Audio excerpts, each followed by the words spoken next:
Hello and welcome to the Daily Millwall for Sunday, the 29th of October 2023. In today's Millwall news,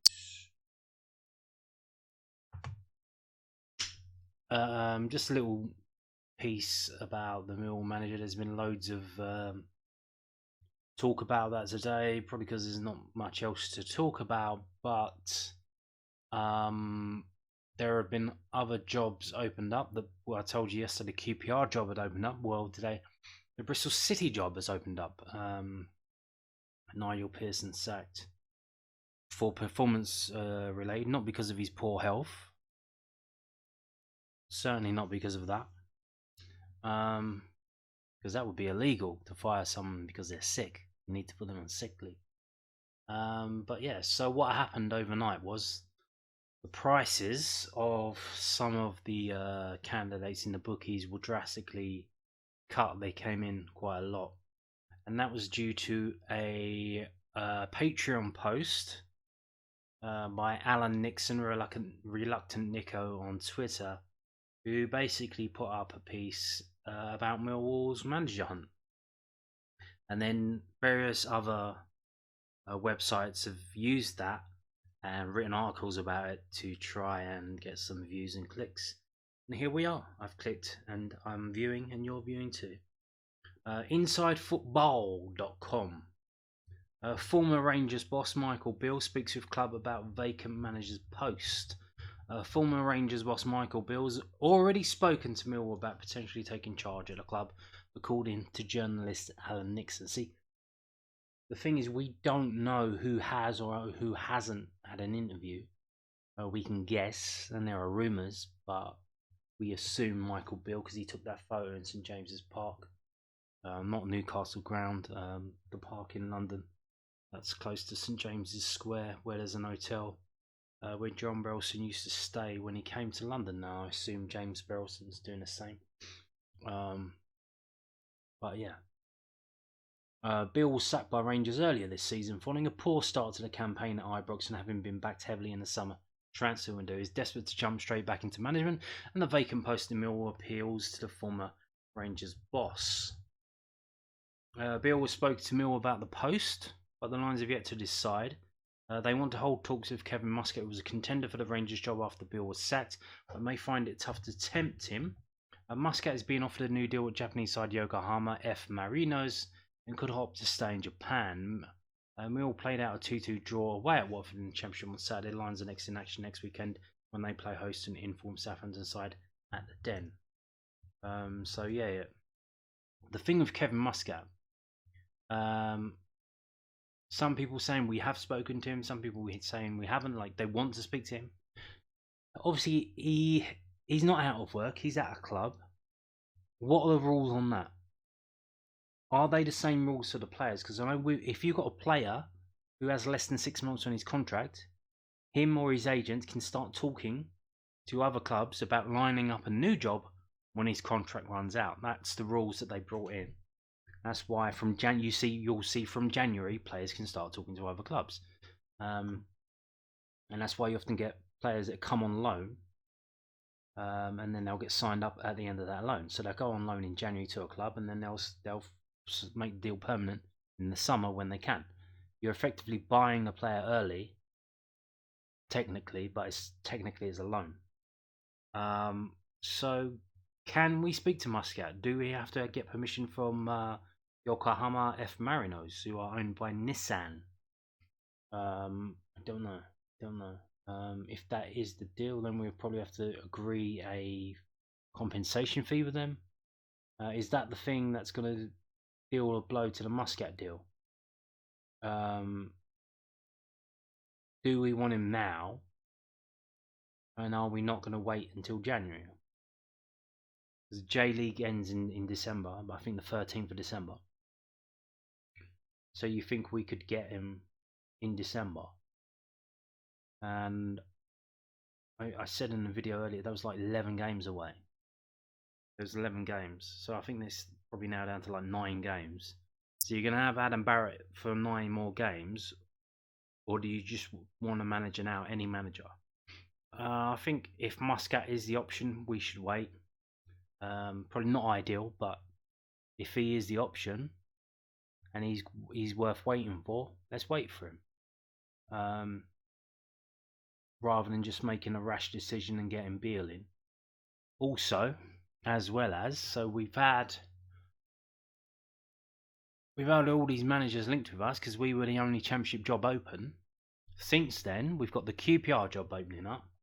The Bristol City job's opened up. And there are some rumours going around that Norwich City might be sacking their guy David Wagner, even though he's only come in at the start of the season, because they're literally just above us. And if you're just above Millwall on the table, that's not good. So yeah, there could be another job opening up. So obviously, then we'll see. Do these managers really want to manage at Millwall, or do they just want to be a Championship manager? Are they going to start drifting off and go to other clubs? And if they are, fair play to them. It's a free will. But then you can see they weren't committed to Millwall. They didn't want to come to Millwall. It was just that Millwall was the only opportunity open, and that's why they were interested. So we'll see. Maybe we'll see these other managers drift away and go and try and get jobs. Get the job at Bristol, get the job at QPR. I think that's probably the John Eustace one. Certainly the Neil Warnock. Neil Warnock's price went out. I think that was because of the QPR job. Daily Telegraph, I reckon he's going there to try and save them from relegation because they are really up against it. But we'll wait and see. And so here we go. So on the news that the free players, I think in the piece Alan Nixon put up, he named the 3 players who were on the shortlist, and he said Michael Beale, Nathan Jones, and Kevin Muscat. But he said we wanted to talk to Kevin Muscat. But then why isn't Kevin Muscat gone back up to favourite? And we've now gone to Michael Beale, who's evens. So what you do, if you don't know about betting, so you bet 1, you get 1 back, but you get your stake back as well. So basically, you bet 1, you get 2, including your stake. That's not odds on yet. Odds on 10 to 11 is odds on at Sky Bet. But we'll wait and see. So that's basically, if you bet 1, you get 0.9 back, including your stake. So you'll get 1.9. So yeah, you can see the 3 named are clear favourites. And I think that's just literally off of the Alan Nixon news. Other than that, there's nothing else really going on. Warnock's gone out. Eustace has gone out. Eustace might be more interested in like the Bristol City job. Bristol to the Midlands is quite an easy journey. So you've got all these other things going out, but on this website, I don't know where they get this from. So you can see the pie chart here. Oh, hello. So this has changed. This has changed from when I looked at it earlier. Oh no, it's the same. So according to this, most popular bets, but how do they know? Is it just people who've clicked on this? Because they have tracking software, so they know if you click on pricing to go through to the things, if you place the bet or if you just click through. So according to them, a quarter of the bets have been on Kevin Muscat. What's that about? Third?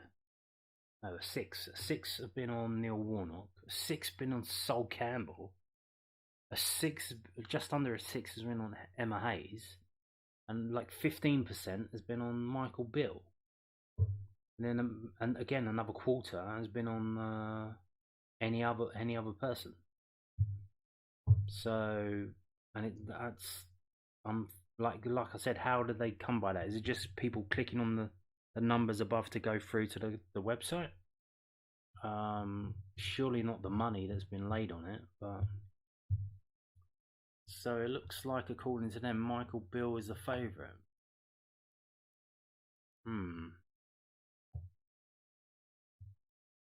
Now, moving on to this, we have a new sick note, a new injury-prone player. This is from suffolknews.co.uk. Joe Bryan set to miss a good few weeks in the latest injury blow for Millwall. Adam Barrett confirmed the news following yesterday's draw at Watford. So obviously, think in the pre-match talk, they said he was going for a scan, so I assume they got the results of the scan, and now we know.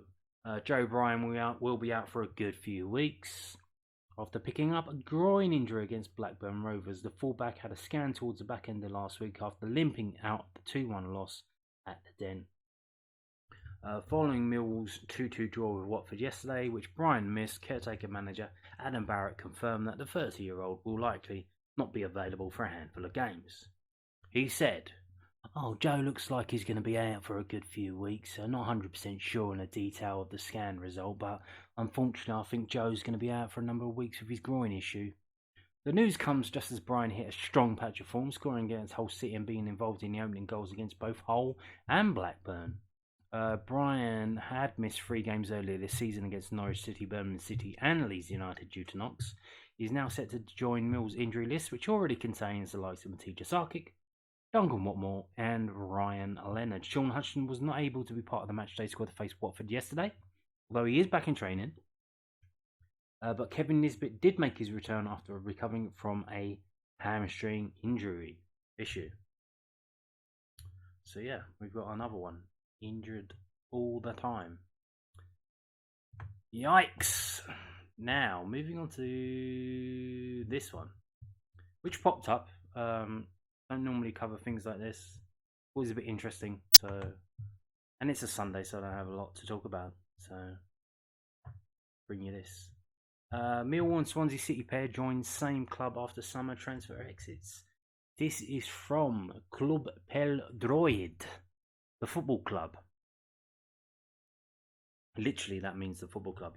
Club Pel Droid, the football club. That's in Welsh. I didn't have a stroke. That's in Welsh. So yeah, a player released by Millwall has joined Cymru Premier outfit Pontypridd United, isn't it? And they made their debuts for the clubs. Where are we going? So this bit here. So centre forward Lachlan Coleman has also ended up at the South Wales club. The 18-year-old was let go by Millwall, and alongside signing for Pontypridd as part of the University of South Wales's Bucks team, where he was enrolled at the university. So Coleman featured for Pontypridd's under-19 team in the Development League, made his first team debut against Abertillery Bluebirds in the Welsh Cup, where he made an assist. He was an unused substitute in a 2-0 defeat to Barrytown United and made his league debut against Cardiff Met, where he made a 7-minute cameo. Pretty good. They're at the top of the league, Cardiff Met, and Pontypridd down near the bottom.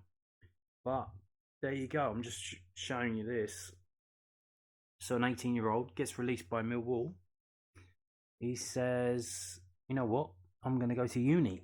He goes to all the way to South Wales and joins the university there. I don't know what course he's doing. Doesn't say. But fair play to him, you know.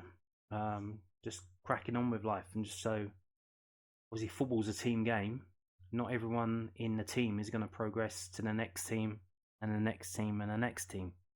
If you're in the under-18s, you might not get through to the under-21s. You might not get through to the first team, either at Millwall or elsewhere. And life goes on, and you've got to figure it out. And Lachlan's figured it out. He's gone to university in the South Wales, so fair play to him. And he's still cracking on with the football in the Welsh Premier League. So there you go. Good luck to him. Fair play. And talking of young Mill players, there's supposed to be a game tomorrow, Monday, lunchtime, under-21 game at the Mill training ground. Obviously, a lot of rain this weekend, a hell of a lot of rain. Flood warnings in place here, there, and everywhere. I think Mill's training ground is alongside the is it the Bourne, the Beck, the Bourne. So there may be some issue there. It's literally the floodplain of the Bourne. It may be waterlogged, don't know. Obviously, we're not being able to watch this anyway, either in person or online. So we'll see if it goes ahead. But it's scheduled to go ahead. Bournemouth, new team in this league, so interesting to see what they bring. If they're any good. I think they are, but they're like one of the lowest scores in the league. They literally score like a goal a game, which suggests they do that Ponzi, playing it out from the back football that Premier League teams do these days. Now, that's all for the news for today's video. So thank you for watching. If you're going to bail out as we switch to the stats from yesterday's game. Yeah, here we go. Feels like a long time ago, doesn't it? This is, everyone, if you're in the UK, the clocks went back. Feels a bit weird today. I had an extra 4 hours in bed just to deal with that. The NFL's an hour early because the US hasn't changed their clocks yet. But yeah, in the UK, clocks have changed. Feels a lot longer, a lot weirder. Time has been warped and turned around. But yeah, it was yesterday. So here we go. This is whoscored.com. It's the match report. Millwall stole the ball often from the opposition, were effective at creating goal scoring opportunities from set pieces. Were strong at finishing. Were aggressive. Lost possession often, committed a high number of individual errors. Yes. We favoured long shots. We attacked through the middle. We had high shot frequency when in possession.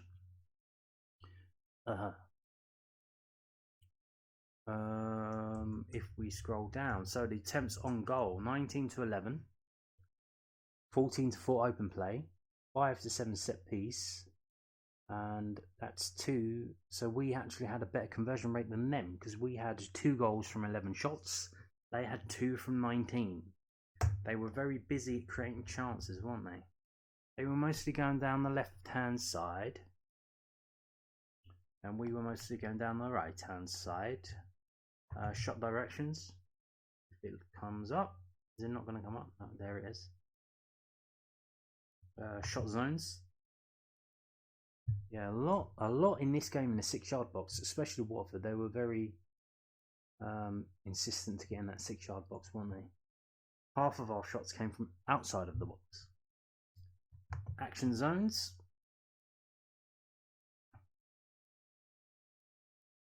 Player positions. So, Millwall playing a 4-4-2. Would you believe it? That's how we did line up. You see Brooke Norton-Cuffy pushing a lot farther forward, so almost making it like a 4-3-3. Interesting. No one really on the left-hand side.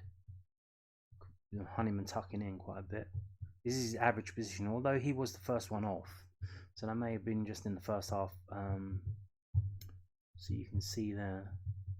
And Harding coming over to help Danny Mack out quite often, almost on each other's toes. If you look at Watford, you can see Dan coming down the wings, doubling up 6 and 12 and 2 and 18. Playing a weird kind of formation. Was that 3-4-3? It looks like 3-4-3 now. But yeah, there you go. 4-4-2 for Millwall. 4-4-2. Not bad. Not bad. So what are we going to do now? We're going to move on to this. This is the match center from whoscored.com. Here's the match events. Goal apiece, yellow cards, assist for Tom Bradshaw, nice header.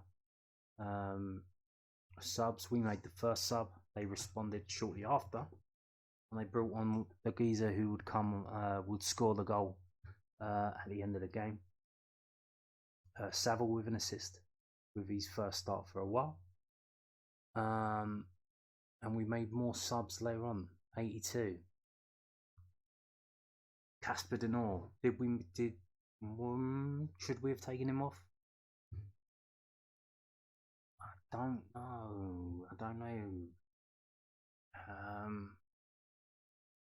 Bringing on Kevin Nisbet for Tom Bradshaw. Yeah, fair enough. But bringing on Billy for Casper, I'm not sure about that. May have left us exposed at the back. So, if you look at the club badges, top left, top right, you see the average player rating for the teams. 6.6 for Watford, 6.69 for Millwall. Pretty even. So, draw was probably a fair result. They gave man of the match to Wesley Hood for Watford centre back. Although Saville is on the same score as him, so it's very close for George Saville getting the highest rating in this game. Who would have thought it? George Saville being a decent footballer.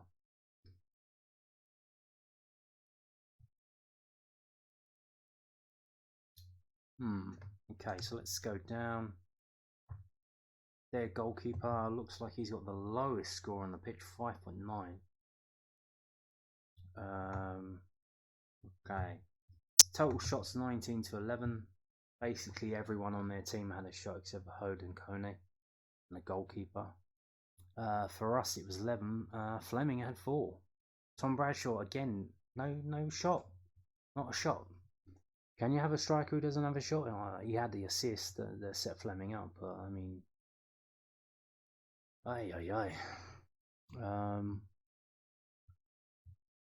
Harding, 1 shot, 1 goal, bang. Possession wise, here we go. We don't want possession. It doesn't help us. For what? For what? Although maybe we could have done with someone at the end of the game. So you can see, wow. So Wesley Hood had 12.8% of the match possession just with him. And then 9.5% with his team. These are percentages. If you add them all up, they should add up to 100. So you take the game time, not the actual game time, the game in play, which is usually about 68 minutes nowadays. It was as low as 62 before they brought in all this time wasting stuff. And then he's had 12.8% of that. I think is percentages, not minutes. I don't think it's minutes.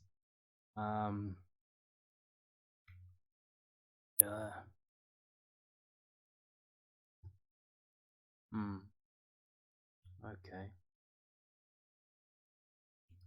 Pass success percentage again. Second week in a row, our pass success has been way down. Way down. I think it's because we're just playing a bit more direct, trying to make things happen.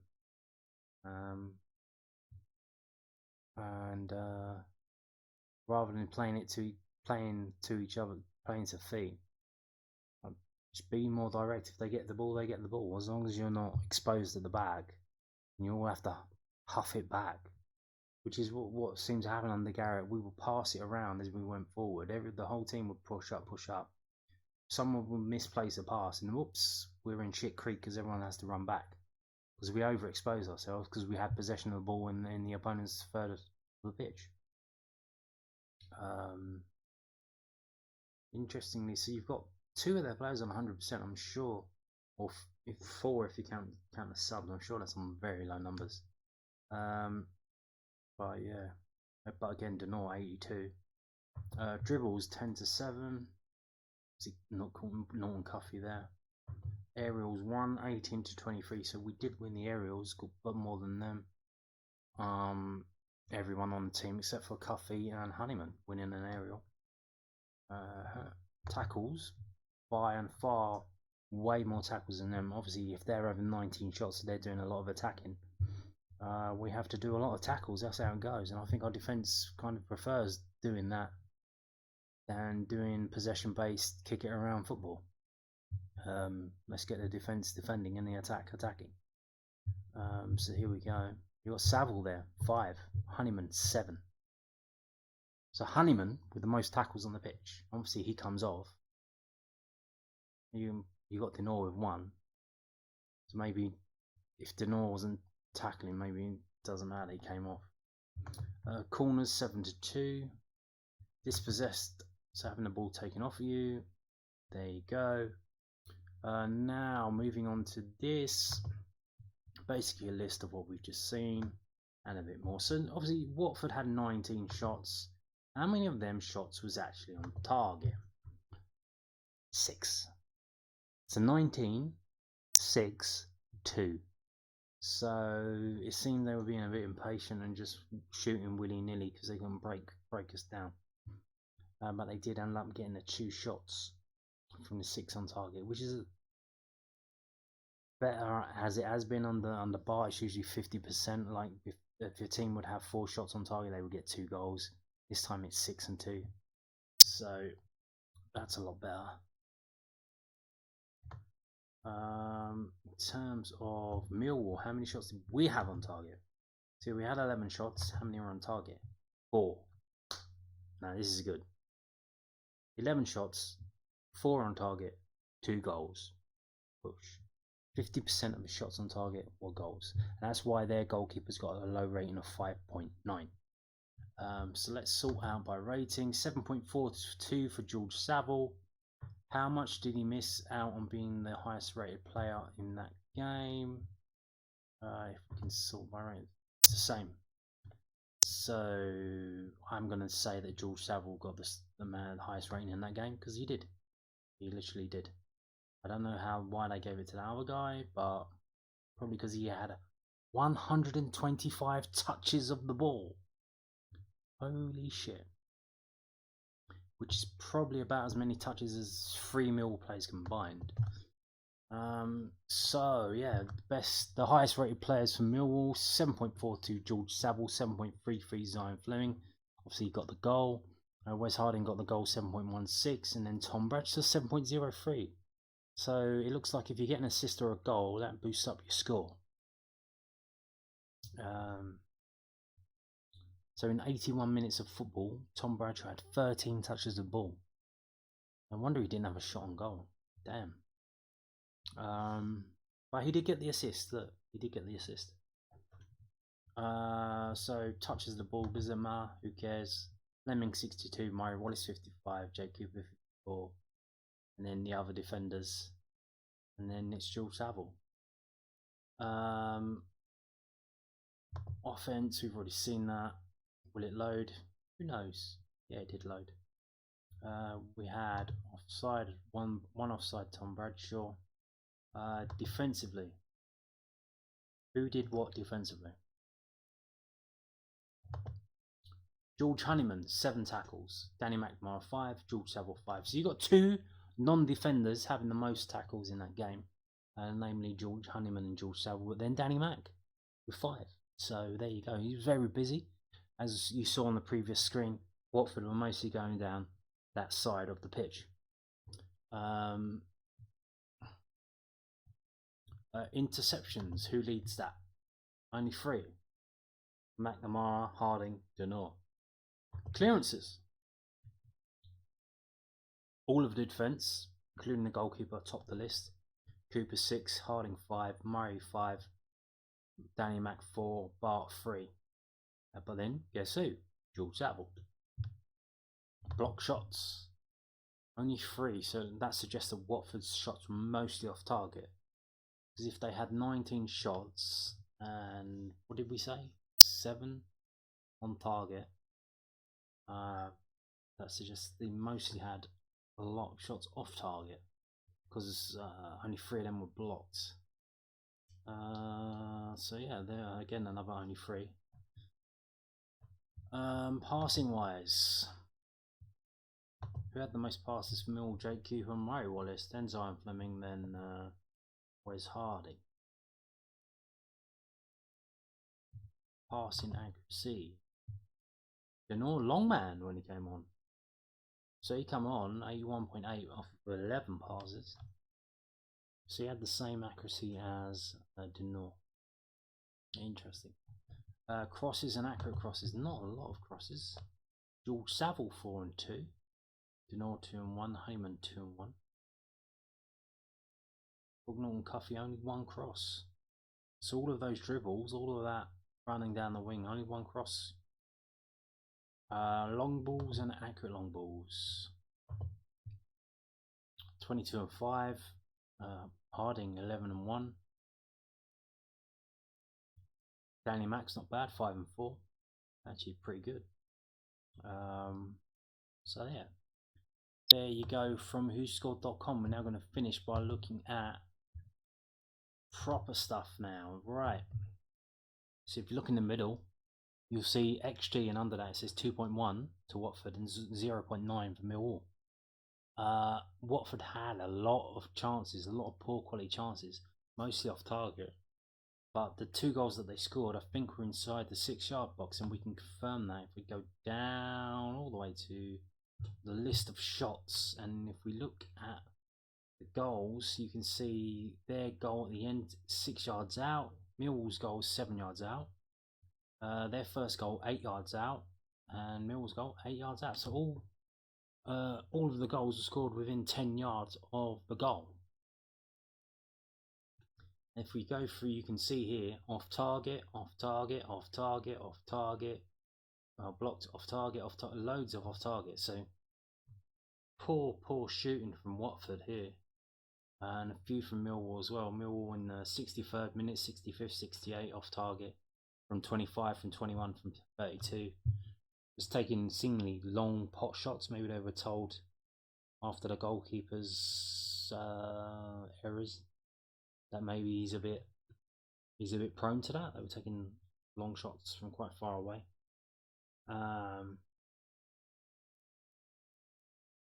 But yeah, so the XG on that 0.82. So they got high XG. Their XG here, the one that was saved, one point blank, that he shot straight at Bart, 0.81. I probably should have scored rather than the other one that was gifted him when Jake Cooper kicked it onto him. That was 0.24. So they had some good quality chances that could and should have probably been goals, and they weren't. They also missed a lot, shooting a lot off of target. If we go back up, what are we looking at first? Let's look at this. So they had 447 passes, we had 201. Shots on target, 6 of 19, 3 of 11 for Mill. So that's saying we had 3 shots on target, and that's even better to score 2 goals from 3 shots on target. Saves, their goalie made 1 save out of 3. Ours made 4 out of 6. It's a lot busier, but he did what he needed to do. Fouls 13 to 13, corners 7 to 2, crosses 30 to 14, touches of the ball 697 to 450. So Mill playing a lot of one-touch sexy football, yeah? No, probably not. Tackles 13 to 28, interceptions 9 to 3, 18 to 22 aerials 1, 18 to 26 clearances, 1 offside each, 3 goal kicks for them, 12 for us because of their shots that are off target. So shame we didn't have a proper target man up front, isn't it? 18 to 23 throw-ins and 87 to 69 long balls. So they had more long balls than us. Let's have a look here. No, that's Watford. Let's have a look down here and see if we can see anything interesting that stands out. Probably not.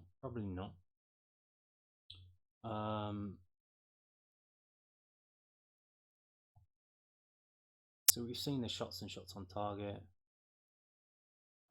Is there anything interesting to see? Probably not on this page. Shot creating actions and goal creating actions. So shot creating actions is basically pre-assist. So you got the assist, but what about the assist before the assist? If you catch me drift.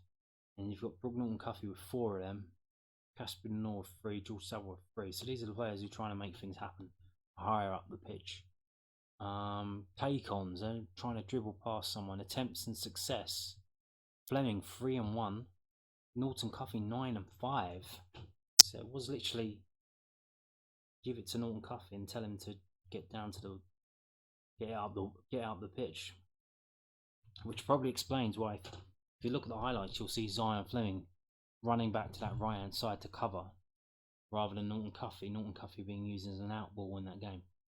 I'm being told to stay further up the pitch. Progressive passes to take the ball towards the opponent's goal line at least 10 yards. So who's been doing that? Who's passing it forward rather than sideways? Mario Wallace 6, George Savile 3, Zion Fleming 2, and only 19 in the whole team. If we go to passing, can we see anything?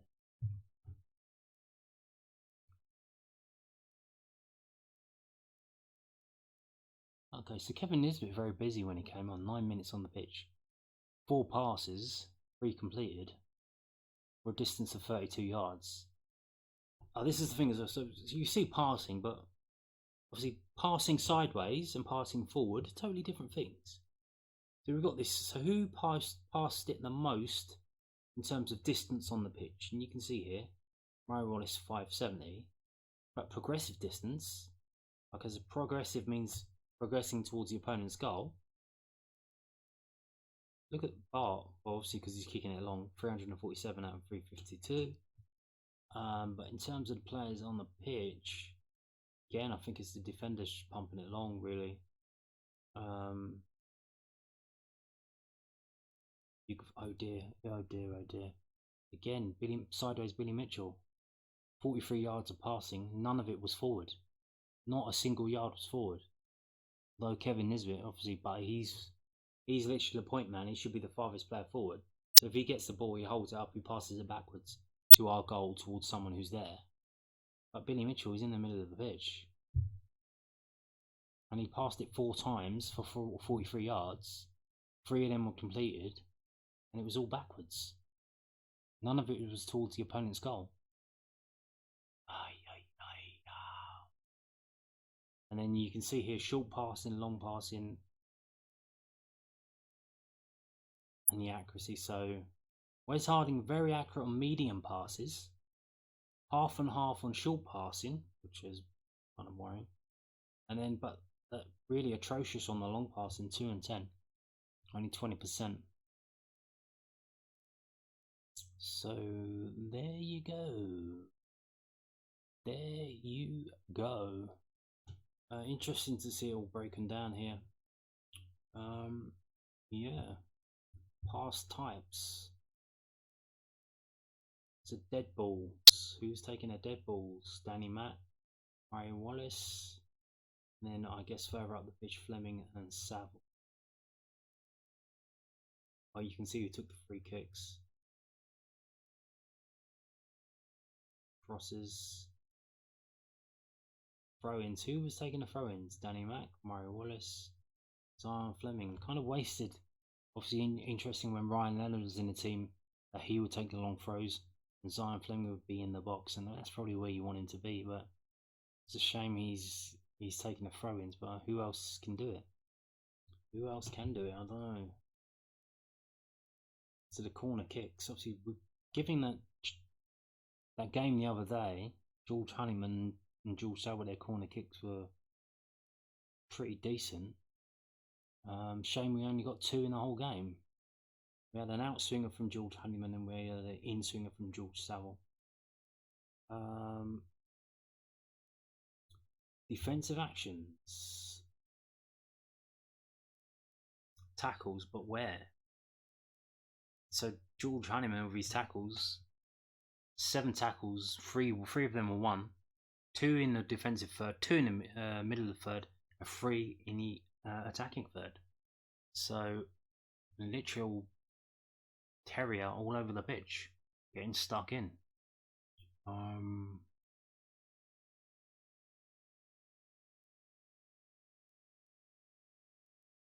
And here we go in terms of dribblers. So dribblers tackled. So people dribbling, who's tackling them? Honeyman attempted 5 and he won 4 of them.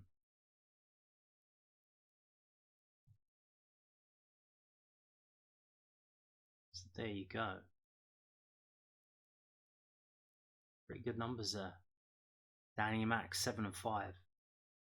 5 and 7. Or 7 and 5. 7 attempts, 5 completions.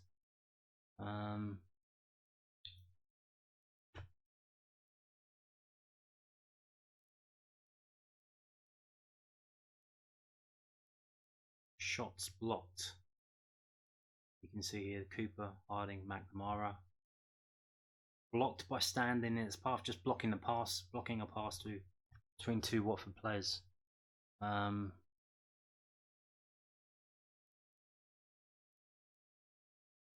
Interceptions, tackles, interceptions.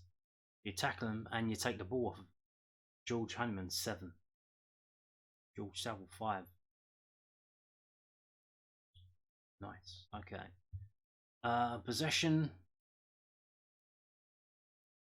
Touches the ball where? Where on the pitch? So we had 14 touches of the ball in the attacker's penalty area. 14. Jay Cooper had 5 of them. Norton Cuthbert 3. Did Tom Bradshaw even have a touch? Yeah, 1. So as I said, Tom Bradshaw on the pitch for 81 minutes had 12 touches of the ball. Well, 1 of them in the defensive third, 6 in the middle of the pitch, 5 in the attacking third, and 1 in the attacking penalty area. Although he did have that assist, but then you see Kevin Nisbet was on the pitch for 9 minutes. He had 5 touches, nearly half as many touches as Tom Bradshaw.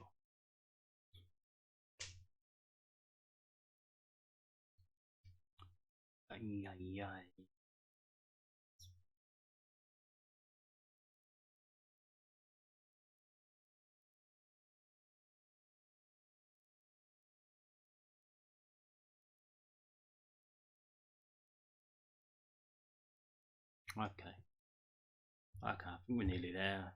Anyone still watching? Aerial Jules 1 and lost. Cooper 6 and 2. 1-6 lost 2, so it's 8 attempted. Billy Mitchell didn't have an attempt. George Honeyman had 1 and he lost it. He's a bit of a small chap.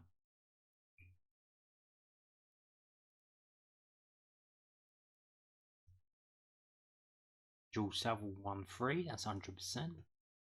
Tom Bradshaw 3 and 5.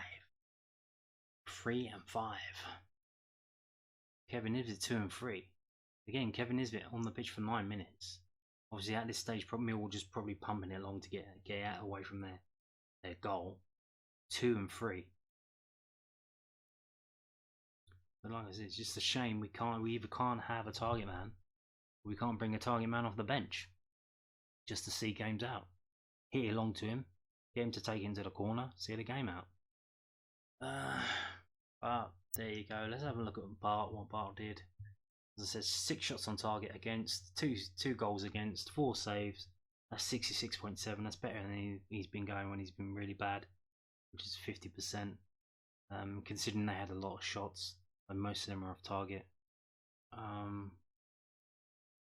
So yeah, you can see his long balls only 23.8 completed to a Millwall player. See, we got Bradshaw and Nisbet not winning the aerials. That's going to be how it goes. But here we go. Look at this. Obviously, when you've got Watford bombing down both wings, doubling up, you've got 24 crosses coming in for them. He didn't stop one of them. He didn't come out for one of them. His average distance from the goal was 5 yards. So there you go. And we've already seen the shots. If we can sort them out by... There's Watford shots. You can see all of the shots that were on target and off target. Crazy. Millwall shots, fewer. Still 4 off target.